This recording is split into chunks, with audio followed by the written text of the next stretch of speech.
to stay strong. Doctors and paperwork, so much to face.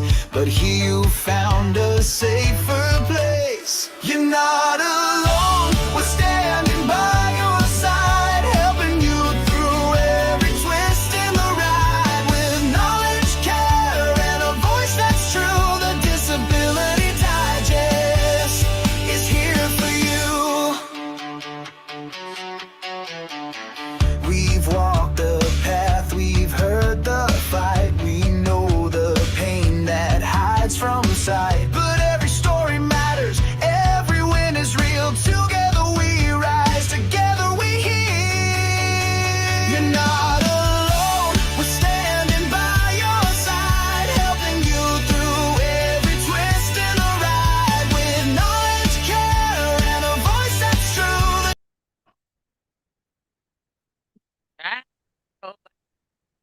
Good morning, and welcome to today's live event. And of course, a warm hello to those who are catching the replay as well, because I know some of you won't be able to watch live. So today, we are diving into one of the most important topics of the year. It is about how to make sure your disability benefits stay protected in 2026. So no surprises, no missed opportunities, just the right steps to keep everything um, you've worked hard for, and keep it secured. So few housekeeping tips, and notes for today before we begin. So if you have any questions, you can chat to ask your questions live, and later in the show, we are going to share a link for you to be able to join us live and ask your questions live here. We hope we can have someone to call in today. And if you are watching the replay, you can go ahead and drop your questions in the comments, and we will do our best to answer your questions after the show. And remember, the information that we will be sharing, these are general guidance. So always check your specific situation before you take action. So, of course, I'm very proud to introduce our very own Brian Terrian, founder of the Disability Digest. So, Brian has helped thousands of people not only get approved, but also keep their benefits secure year after year. And today, Brian is going to talk us through the key steps to protect your benefits for 2026. So, Brian, thank you so much for gracing your time today. Thank you, Nadine. Great to be here, everybody. Whether you're out there on Facebook or YouTube, or you folks on TikTok, welcome. I'm excited to share this with you. The objective, as Nadine mentioned, is we want to just go hit the highlights of some key things that are going to help you stay approved. But if you're out there and you're not approved yet, what I'm going to cover, especially the last point today about doctoring, I'm going to give you a real life example of something that happened that shouldn't happen for an individual that went to the doctors, is going to be hopefully especially beneficial for you.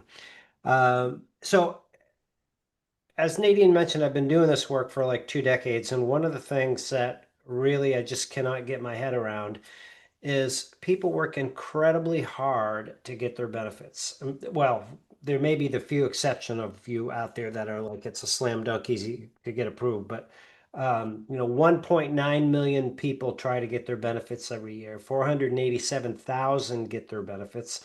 And attorney James Brown, who was here last week, our resident industry expert, says that Social Security has information that 35% of the people that get denied and don't continue, they medically qualify. They just gave up.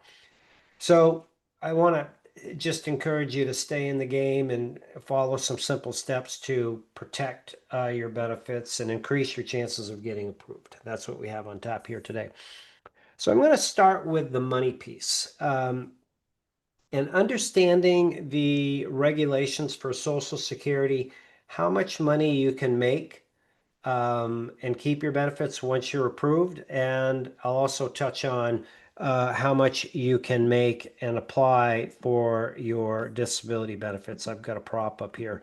Nadine, I'll put this in the show notes for you, but there's two different regulations. And the reason why you want to pay attention to this is if you just ignore it and you go ahead and you make money and you're trying to get approved, it can be really detrimental to your case. Or if you're already approved and you earn too much, then you could lose your benefits. You get subject to an overpayment. Not fun. It's totally fine to work, especially when you're approved, not so much when you're trying to get approved. So you just need to be aware of what the regulations are. So what we have up on the page right now is the Social Security regulation. So when I say that for 2026, you can earn $1,210 a month, this is where that figure comes from. I don't know why they don't get rid of the earlier years, but this is what you can earn every month. And it will have, if you stay below it, ideally 20% below it, it will have no impact on your benefits. You can do it. You don't need to get into the trial work period. You don't need any special permission. You can work independently on your own. You can do it as an employee. And so that's the guidelines. Now, if you feel ambitious and you want to go over that, you can try, excuse me, my voice is getting a little hoarse. Could be the money topic. If you choose to or would like to go over the amount or try to go back to work, there is a trial work period where you can try working for 9 months out of a 60-month rolling period. So any month, any 9 months you want to try to like go back to work, you can do that. And then you can earn as much as you want during those months in the trial work period and still keep your benefits and your Medicare. So that's the thing. As I've mentioned in other events, it's always best to just take it slow when you're approaching this. Stay within the allowed amount. Do something even before that that's like volunteering or putting yourself in work-like environments. But the point is to keep your benefits and stay approved. Don't go over it. All right. So that's the first thing that we want to make sure you're aware of. And for those of you trying to get approved, the regulation is different. It's a different amount. It's $1,690 a month. I suggest if the program is built to approve those that cannot work. So not working, going through the approval process is really the best. All right, so we talked about number one, that's work. I've got 4 key points that I'm going to cover with you today. The next one is extra help. And the extra help program is once you're approved for your Social Security disability benefits, you become eligible for Medicare. And Medicare's got several parts. A, B, C, and D are the primary ones. But Part B has a premium to it. It's $185 this year. It's going up to $205 and I think 50 cents. Next year, that's what it's projected at. So it's going to be an increase. Now that's like $2,100 a year. It's a significant hit. So here's the thing with the second benefit. And this isn't necessarily keeping your own benefits, but it's keeping benefits and getting what you're entitled to. If you have a check amount, Social Security disability check amount in other income that is below $1,976 a month, then the extra help program could be a program that would help you with your Part B premium. Help meaning pay for the whole thing. Now, there's a few things that happen here. There's people out there right now that have checks that are below the $1,976 threshold and are still paying for it. We know that because here at the Disability Digest, with your no-cost membership, you can get access to a benefits specialist. They'll do a review for you. And we run into people commonly that are doing this. So, of course, we want to go through and direct you to this page where you can apply. So if this is you out there and you're listening to this and your check is below that threshold and you're paying for that Medicare Part B, I'd hop on this and pick yourself up a couple $1,000s for 2026.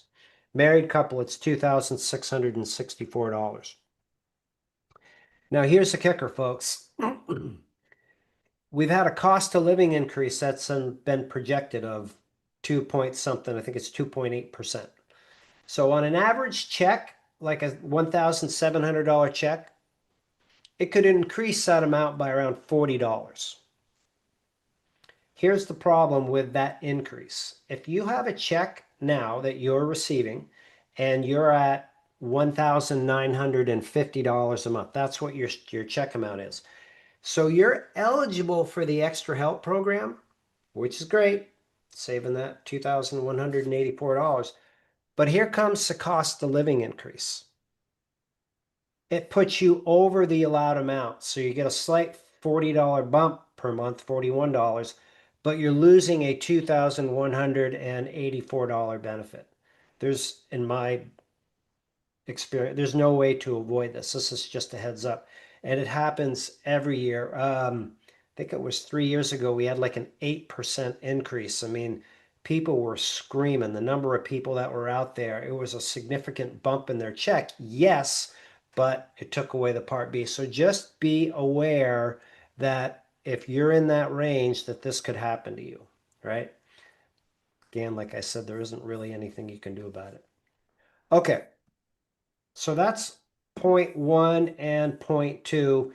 The next benefit that's out there that could help you is it's called a Medicare Savings Program. I am aware of this. I don't do a lot of work with this. Like I'm familiar with the Extra Help Program and that. But what the Medicare Savings Program does is it'll help you with some of your Medicare costs, possibly if you qualify. And that could be the copays that you experience and your medications. And there's different flavors of this Medicare Savings Program. They have letters associated with them, like acronyms, like QMB, SLMB, QI. And so this program also has income thresholds. And this is the website on it. So I'll go all the way down here and start at this one. If you're an individual and you have income below $5,302, which there's quite a few people out there that are in that range, then you could qualify for, I'll call it the lowest level of assistance. And then it goes to 1,781, so on and so forth. So these links, Nadine, are you putting these in the chat, or could you? Yep, I am Okay. putting them. Yeah. Okay. Now we're going to have a Q&A in a moment, folks, but I'm not done yet. But I just would like to hear from you, like in the chat, or come join us. Like, yeah, I'm using these programs, or this happened to me. If there's anything that you could share that would be of benefit, it's like collective learning here. I learned from you. Hopefully you learned from us. I'd love to have you share that. Okay. The next one is the continuing disability reviews. I don't have a whole lot that I haven't said in prior events about this, and a lot of people freak out like, am I going to get it? How come I haven't had it? And there really isn't any way to predict when you're going to get it, if you get it on time, if you get it at all. Most people do until they're like full retirement age. But I'm just going to share this with you. The best thing you can do is what I'm going to share with you in the next step about doctoring. And focus all of your attention and effort on doing what you're supposed to be doing according to your disability award, is to doctor, or if you're going through the approval process, to doctor. Because if you do that properly, it really doesn't matter. Like if you get a review and you're doing it right and they look at your medical records, the worst case scenario is you could get in a little hot water about it, but you could get out of it because you've got the medical to support it. Where people run into challenge, and about 144,000 people lose their benefits annually, in large part because they're not doctoring. They get frustrated, and I get it. right? You know, they go to the doctors, they send them to pain management, it hurts like hell, they don't want to do it anymore. They don't communicate it to their doctor. They stop taking medications that they're supposed to be taking. They don't explain it to their doctor. Social Security looks at their record. Huh, huh. Well, if you were doing these things, you could work. It happens, folks. I'm just telling you. So the doctoring piece is the most critical piece of income insurance, if you will, that I could communicate to you to do it properly, right? Okay. Here's the doctoring piece for everybody that's out there. Keep up regular treatment. If you're expected to go to your doctors like your primary care quarterly, just stay in sync. Relative to what I just mentioned with you, if you have a situation that's uncomfortable, like the pain management or the medication example, you need to have a discussion with your doctor and say, listen, I went to pain management. It doesn't work for me. I feel so much worse afterwards. Or I don't want to take that heavy dose of pain management medicine because I am just delirious for the rest of the day. And so the doctor has this in the notes and explains it away. So be consistent, follow your treatment regime is a key. And your limitations. When you're going to the doctors, I'm going to give you an example in a minute. You want to make sure you understand, hopefully from us or some other resource, how to communicate your limitations as they relate to your diagnoses and what's realistic for you. Like if you've got degenerative disc disease and it's really bad and you can't stand for more than 10 minutes, and then you've got to sit down and you're not able to do that for more than 15 minutes, and you can alternate back and forth like twice, then you can lie flat on your back for 30 minutes. The 10, the 20, the 30, those are real specific limitations. Rather than just having in your medical records that doesn't work, I have degenerative disc disease and it hurts, right? That's not effective. Okay. Um, I'm going to go through an example. This happened last week, and I've made it generic. So the individual that submitted it, one, you don't know their name, and two, they probably would be embarrassed. So this is actually somebody that had come to us and is looking to get their disability benefits approved. And so I said, let's take a look at some of your medical evidence. Can you send me take something out of your portal, send it in, I'll have a look at it. And so this individual has communicated like significant limitations, similar to the degenerative disc disease that I just gave you. So I look at the doctor's notes, and this is what it says. The patient's 57-year-old female who presents for a follow-up visit. Patient feels well, no complaints, has good energy, and is sleeping well. All right, so we've got somebody that's feeling good. The patient has been compliant with instructions. That's good. Current medication use has no side effects, right? Patient sleeps on average 8 hours a night and has a balanced diet. Patient is here for follow-up on chronic conditions. Patient is applying for disability. Discussed that I'm not qualified to fill out the evaluation, the RFC, so I'll get back to that in a minute. So it goes on to say other things, but if you are a Social Security examiner for the approval process or doing a review and you look at that, sleeps good, eats good, feels good, You're not gonna denied. prove it. Yeah. So, folks, you got to check your medical records.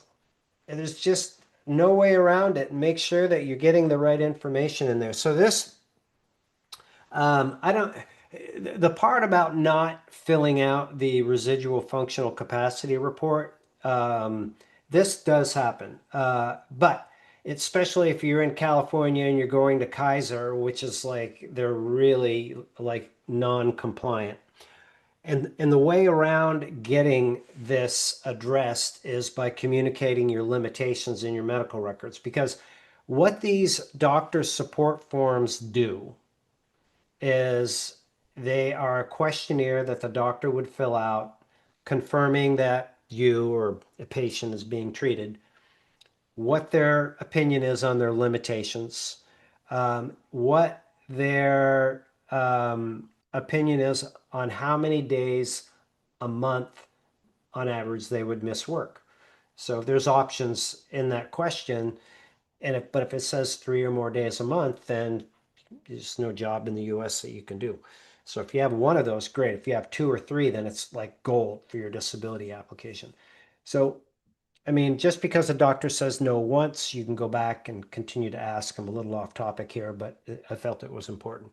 So I hope you learn from this not to presume that the doctor, just because they have a white coat on, is going to put everything appropriately in your medical records. Although this person said they had great medical, encouraged me to take a look at it.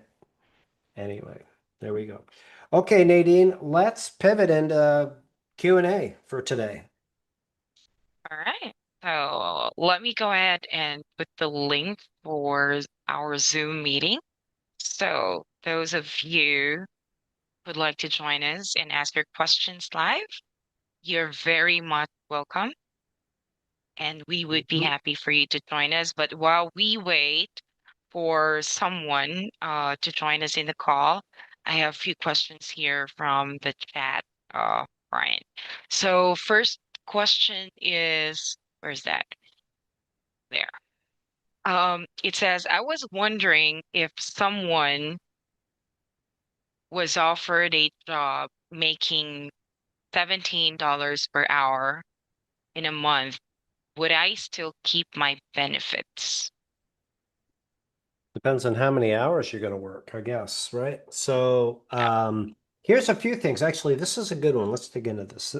There's a lot of that going on right now because there's holiday work that's coming up. But if you were to work more than 20 hours a month, or that $17 an hour adds up to more than the allowed amount, then you are going to be putting yourself into a trial work period. So there's a few ways that you can look at this. I don't know if you're approved or not approved. I'm going to presume that you're approved for disability benefits. If you want to go for it and use like a 2 month work period of 2 out of the 9 months, for example, and earn as much as you want, keep your benefits, you could use that as part of your trial work, right? But you do need to follow the protocol ideally not ideally. You have to, I suggest you follow the protocol. You notify Social Security that you're going to be trying to work so that if you do have an overpayment allegation, then you could use that as supporting information. My best advice, unless you really feel you have a high probability of going for it and making it work, is to keep that amount below the allowed amount. I have a follow-up question on that, Brian. Um, if a person is already receiving disability benefit and they want to do the trial work period, is it something that's automatically triggered when they, exceed the income threshold, or do they have to inform Social Security that, hey, I wanted to work next month So the award and letter try? that good question. The award letter that recipients receive says if you plan to do any work to notify them. To And they're notify them. typically they'll ask, well, how much money are you going to make? So if you're not sure how much money you're going to make, or just say, I don't know, it depends on how well I feel. I'm going to give it a try. I want to work, right, X amount of hours. But in this situation, if this person is going to work 30 hours a week at $17 an hour, they're going to be over, then they need to say, I'm going to try to go back to work. All right. Next question from Greg. I'll be 61 in January. If I turn down another neck surgery, would that hurt if I get a CDR? The similar question was last week with attorney James Mitchell Brown, back surgery. I mean, if there is a downside, which there typically is to, well, the back surgery anyway, if that's the reason why you're declining the neck surgery, then I would just tighten it up with your doctor, explain that I don't want to do this. Let's say, it's a probability of maybe 7% I'll feel better, but there's a 40% chance that it's going to make it worse, whatever the numbers are, um, so that it's in your record, the reason why you don't want to do it. Next one. I'm almost 12 months from FRA, full retirement age, thinking of retiring now to avoid any complications to my benefits converting into social sec regular social security. Apparently 6.67% reduction. But is that better than if SSDI is out, then I retire? I'm not very sure what he's asking, but that's Yeah, what he said. well, most that are out there in this audience are disability applicants or recipients. So if you're a disability recipient and you're thinking about this retiring or converting, that's not an option. Because once you are approved for disability, you just naturally migrate into the the retirement benefits. Your check title will change from disability to full retirement, and your amount will remain the same. There isn't anything to do or to guess or to think about. The good news is, if that is the case, and I guessed right on this one, when you reach full retirement age, you will no longer be subject to the reviews, and you will no longer be subject to the earning limits of $1,210 in a month in 2026. If it's something other than that, just clarify and we can take another shot at it. Next question, is there a $20 buffer to the extra help? I read that somewhere. It is it is the difference if I get it or not. Is it called an income disregard? Never heard of that. If you find it and could send that to us, that would be great to get Yeah. out there. I mean, I've known people that have been over by $1 and gotten the boot. So, Okay. Next question. I have told my doctor several times about my limitations from my degenerative disc. I checked doctor notes and it's not in there. What is the best way to get my limitations in my doctor's notes? Thank you. yeah. So a piece of paper, bring it in, write it down, read it to them, and hand it to them. Say, I'd like this in my notes. And if they give you like some questioning, say, listen, you're treating me. These are my limitations. I'm here. One, I want to know, like, this is the baseline. You're treating me. Hopefully, I can get better and I can improve these. Doesn't mean you won't qualify for benefits if that's your concern. Now, if they don't do this, I've covered this in other work that we've done. It is your right as a patient to call them out. If they're not putting the right information in your medical records per your request, and you can have your medical records updated. So let's say you did it in your last visit 2 months ago, and you look at it and you're like, Doc missed it. It's your right as a patient to get that corrected, and I fully encourage you to do so.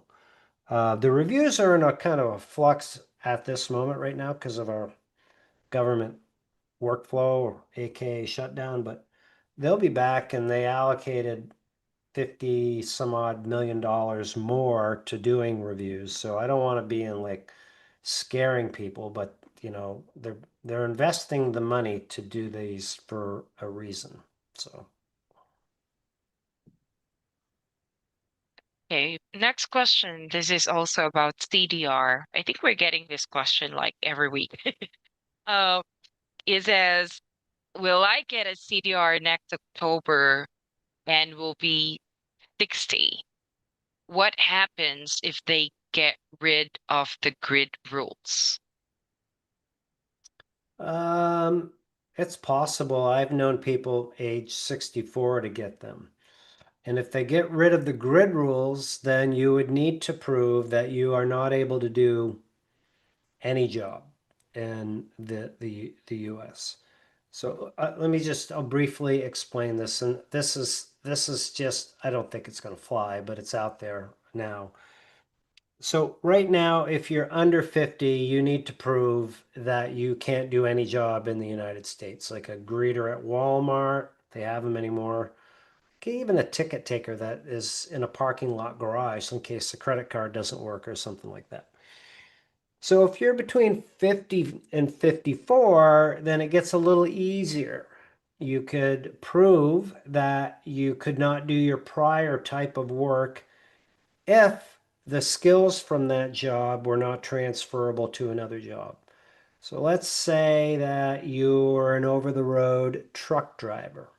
You're driving from Fort Worth, Texas to St. Louis, Missouri. You leave on Monday, you get there on Wednesday, you come back on Thursday, you get home on Friday, and that's what you do. You're driving truck.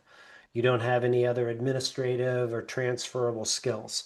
So somebody like that between 50 and 54 could work on proving it. So how does that work for a CDR? So maybe you were approved and you were 48, right? And you were that truck driver. Well, now you have to prove the same thing if you're in your 50s if they get rid of the grid rule. So the older you get, the easier it gets. So there's no transferable skills at the older age. You can just focus on your job. Um, Big thing is it's just talk right now. I mean, these I've been doing this and the rules have been the same pretty much for like 20 years. So I don't I don't see that happening. Fun to talk about, but Next question. Can you discuss, I think this is related to that. It says, can you discuss the current grid rules and what if they stop them? I'll get my CDR next October. Oh, this is the same person. I'll just rewind. Play Yeah. again. Okay, another one here. If I have a learning disability, can that prevent me from working? Oh yeah, for sure. Yeah, I don't know how severe it is, but it's in my experience, if you have one limitation, it typically leads to others. Like last week when Attorney Brown was here, um, the majority of people that have limitations that go through the disability approval process with a physical limitation or a learning limitation also have some type of brain health limitation, commonly depression, because it's frustrating to work or you're not able to work and you have income challenges, you have health challenges, you're not able to be the old identity that you were. So, yeah, I mean, there's more to it than that, but it's definitely possible. Next one here. Hello, I have a question about pay periods monthly. Most people get 2 checks a month while working, but sometimes we get three a month, usually 2 to 3 months a year. How does Social Security handle those? I really don't know. I mean, I'm wondering if this question is somebody that's approved and like if you get 3 checks in a month that push you over the allowed amount for that month, could that be it? I'm Yeah, thinking maybe that's a question. Yeah. I've actually had been aware of this. Oh, I forgot to make you the co-host. Um, that it has actually caused an overpayment situation before. So the only thing I can say is to keep some meticulous records and to make sure that you are taking advantage of all of your work incentives, write-offs, etc. Because if that information is reported as three checks to Social Security, that's what you earned in the course of the month, although it might be different next month. Um, that's all I have for you. Maybe there's a tax person that's got some other different strategy, but um, yeah. It's one of the advantages of doing something independently because it's based on your tax return and you can manage it. Yeah. All right. We have someone in the waiting room, but before we let this participant in, there's one more question from the chat. Um, it says, have you seen the latest topic of the president looking to make changes to Social Security? I think it's a Hmm. question for you, Brian. Oh, I try not to follow it too closely. And and that could be the wrong thing. What I have tuned into is the bill that's passed. And if you're referring to that, I wouldn't say I've read it cover to cover and I know everything, but I can say yes to the big beautiful bill. If it's other things that are out there, I'm not sure exactly what it may be. Um, so I don't know if that's of any help to you. Okay. That was the last question from the chat, and I think we lost the participant who was trying to join. But Sure. yeah, let's give it a yeah. I've got a few other things before we wrap up here. And one of the things back on our government, I just want to update everybody on, I think Social Security actually has done a really good job during the shutdown. From our perspective, there's definitely been some slowdowns in some areas. And where there are noticeable ones, if you go to a hearing and the judge hears your case, and then there's the decision writing process. So the judge takes all the evidence that's collected at the hearing and a 5 to sometimes 20-page document is mailed to you called your decision letter. Those are delayed, even though some of them are done with AI now. Some of the payments are delayed. So if you get approved, some of them that require like calculations, like if you are approved and you're getting SSI and Social Security, or SSI and or Social Security and work comp, those types, those are bogged down. Um, so just beware that everything seems to be going relatively, okay, I would say. Um, I see We that have we have a Pat. Pat here at the Yeah, we top. have Pat. I'm gonna let her in. Hi, Pat. You are on mute. I'm gonna ask you to unmute. From our perspective, there's Am I unmuted now? slowdowns in some areas, and where there are noticeable ones. Let me turn down the volume. Can I type in a question? I'm gonna go Yeah. with yes. While you're typing in your question, I'm gonna cover some final notes for the folks out there, a few things that I want to share with you on the screen as we wrap up. So for those of you that are listening out there, if you're new here, welcome. Like calculations. Just wait. Pat, SSI and Social Security. Here's what I'm gonna do. Pat, I'm gonna just mute that so you can type in your question. So these events are held weekly. Typically, there's a few weeks out of the year that we're not able to hold an event like this, and so we thank you for joining. If you know somebody that this would benefit, we would appreciate it if you would share them. So we do these and other content that we release that are all designed to help you get approved and stay approved for your disability benefits. And then we offer to those that are interested and want a customized approach, we encourage you to join us as a member or update us as a member if you haven't, been in touch with us recently. And the reason why that's the best way to help you is these are little like chunks of information, but once you complete your profile on the Disability Digest, like on my screen right now, you'll see there's a green button. You can come in and fill out your profile. It's that profile that helps us understand that maybe you're still working full time, or you're just out of work, or you've been waiting in the approval process, so you're denied or approved. And that starts the area of questioning where we can give you a customized approach to specific courses that we have, events that we can invite you to. We have a support system internally for members that's not available on the outside for other individuals. You get to actually connect with an advocate that can help you better understand your situation. So if you're going through the approval process, for example, an advocate can talk to you, answer your questions, help you understand the strategy that we can provide you with how to get approved. We have a comprehensive disability approval course. You can use that to go through the approval process. Or perhaps you want to use representation, or at least understand what it's like. They can explore that option with you, so you can do it on your own. You can use the course and representation.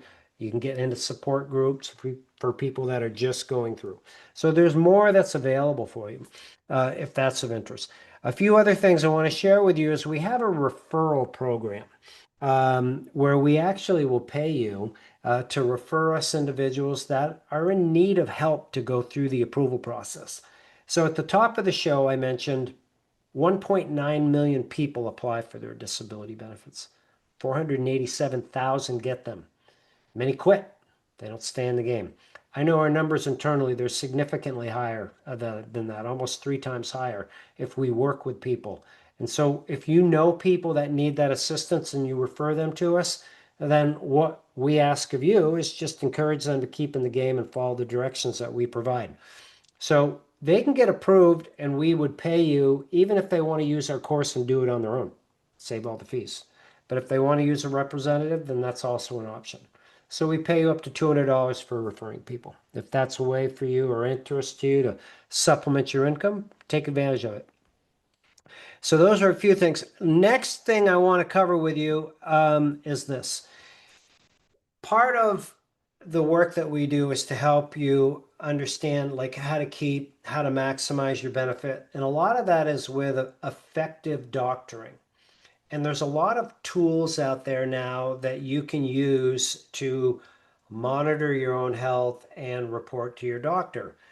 So what we have here is a survey where we would like to hear from you about a tracking device, which could be, a Whoop band or an Oura Ring or an Apple Watch. Like I've used a Whoop band for almost 2 years, and I found incredible value in it. But they're coming out with medical grade devices that will monitor your heart. They'll track like those of you that have a high A1C. So what we would like to know is if you're using one. And if you're not, are you interested in learning about these? And maybe this is something that we could do more with to help you understand how to track your conditions, document your limitations, get them into your medical records, get your benefits, keep your benefits. So I know Nadine put a link in at the top of the program, and she'll also put it in again. So those are a few things that I wanted to share with you as we wrap up here. All right. So do we have a question from Pat that we want to address before we? Yep. So here's your question. I'm on step 3 of my initial application. My PCP notes are not supportive except for the form regarding limitations. I tried to talk to him about the need to document my limitations, and he got angry. Is it better to change physicians mid-application or stay the course? I keep a daily journal and also just filled out my functional report. Also, I have an advocate via ALSUP, and they aren't very helpful, but I feel I have to use them since they are being paid by my long-term disability. Right. This is a good question. You can exchange convo with me because I just asked you to unmute. I mean, changing doctors is an option. I would use your legal rights first. And there's a regulation on this. It's a HIPAA regulation. And I did a media piece on it. It's somewhere on our YouTube channel. But if you're a member here, or you can chat Nadine your email address, we can set you up with a membership and do some research, and we can get you that. That would be step number one. And it is the doctors are not aware of what they're doing when they do this with patients. So I would definitely, if you're willing to, do this, follow the steps, and call them out on it. Or if I was, if you are somebody that we were working with here at the Disability Digest, we would craft a letter for you consistent with those regulations, and so that you could send it in. Maybe ALSUP would do this for you, right? So that's a great question, and I applaud you for being proactive, aware that you need to do that. So hopefully that's helpful for you. Yeah. Good. How do we do? We done for the day? Questions answered? I think we just have one more question here from Brenda. I was sent a request from SSA to provide all my work activity since 2023 immediately. Is this unusual? They're asking for pay stubs. I've been working 15 hours a week for 3 years. Is this individual approved? Didn't say anything. Yeah, Brenda, if you can type in the chat, give us more details. Yeah, I'm gonna go with if you're approved, they're on to you. They're looking for an overpayment. So hopefully you've kept really, really good records, and it's not a problem. Now, here at the Disability Digest, we've done events with attorney James Mitchell Brown on our YouTube channel. If you search overpayment, I expect you'll be able to find it or contact us. And that would help you out. But right now, I would just provide them with the information that they're asking for in a timely manner. 15 hours a week time-wise is below the limit. Yeah. All right. All right. Those are all the questions that we have. Great. Great. Nadine, great job today. Thank you for the assistance. I could not do this without you. Thank you, everybody. TikTok, Facebook, YouTube. It's been a pleasure. It is a pleasure to do this work for you. Hopefully it'll make a difference in your day and your disability benefits. And if you know of somebody that this could help, please share the Yep. event. We'll be back next There week with we an all new show. Thanks, everybody. God All bless. right.